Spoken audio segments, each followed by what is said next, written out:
Ciao a tutti, oggi preparo del baccalà con delle verdurine. Baccalà già dissalato, lasciato 3 giorni in acqua, cambiando l'acqua almeno 3 volte al giorno, già tagliato a pezzettini come vedete. Quindi prima una bella sciacquata, poi tagliato a pezzi e poi messo in acqua fresca. L'acqua si cambia più o meno 2-3 volte al giorno, insomma più si cambia e meglio è. Poi come condimento del sedano, una carota e la cipolla, qualche pomodorino per dare un po' di colore e uno spicchio d'aglio. La cottura si fa in padella e una leggera infarinata per creare un po' di densità. Questo è il procedimento che andrò a presentare. Quindi seguite la ricetta che può essere molto interessante e anche semplice da fare a casa. Adesso preparo la base delle verdurine. Una carota media, la sbuccio e poi la taglio a dadini. Quindi la taglio a metà e poi dopo aver tolto le parti iniziale e finale, la taglio a metà e poi in quattro e più o meno insomma a fare dei cubettini, quindi dipende molto dalla grandezza della carota, se è il caso di tagliarla in due o in quattro. Quindi una volta preparati i dadini li metto da parte e poi comincio con la cipolla. La trito grossolanamente, quindi una tritata molto semplice, vedete, niente di particolare. Una volta tritata la cipolla, levo dal sedano la parte più coriacea e anche questo lo faccio a dadini. Quindi il classico trito di verdurine base, carote, cipolle e sedano. Per facilitare taglio la costa ulteriormente all'interno e quindi mi preparo il tutto.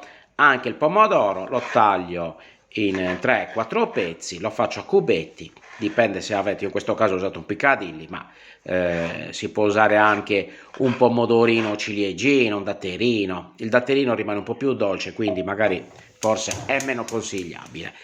Una padella capiente e poi faccio rosolare lo spicchio d'aglio e tutte le verdure.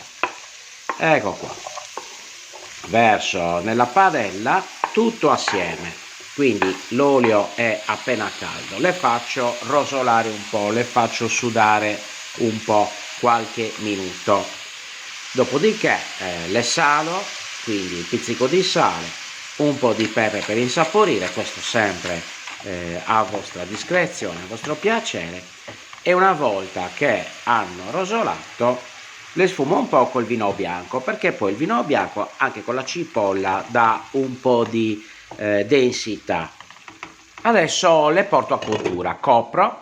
Il tempo di cottura è relativo alla morbidezza delle verdure. A me piacciono abbastanza morbide, quindi poco croccanti in questo caso, per cui tendo un po' a continuare anche la cottura eventualmente aggiungendo un pochettino d'acqua.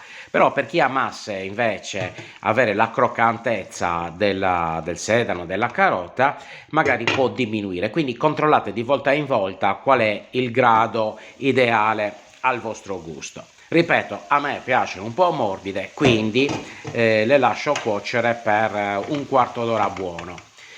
Adesso posso aggiungere il baccalà infarinato. Perché infarinato? Perché appunto voglio creare la cremina e la densità. E quindi questo è un ottimo sistema per poi rendere anche più cremoso il piatto. Ecco qua, infarinato per bene, uno a uno. Accendo il gas e poi condisco il baccalà. Un filo d'olio sopra, un po' di pepe macinato fresco, questo ripeto sempre, il pepe è sempre a discrezione, ci potrebbe andare anche un po' di peperoncino, però è più gustoso il pepe nero.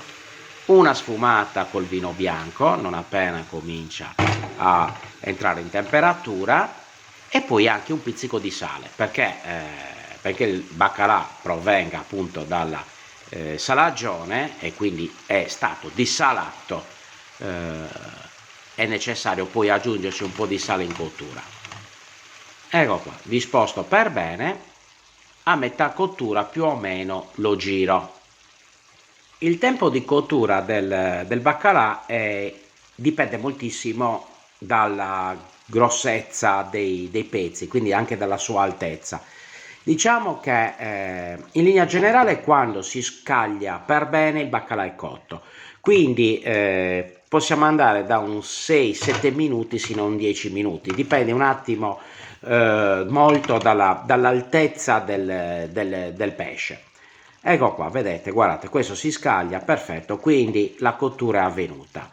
Il baccalà in ogni caso tiene un po' di cottura, però è sempre meglio, insomma, dare una controllata. Perfetto, si scaglia perfettamente e quindi il pesce è cotto.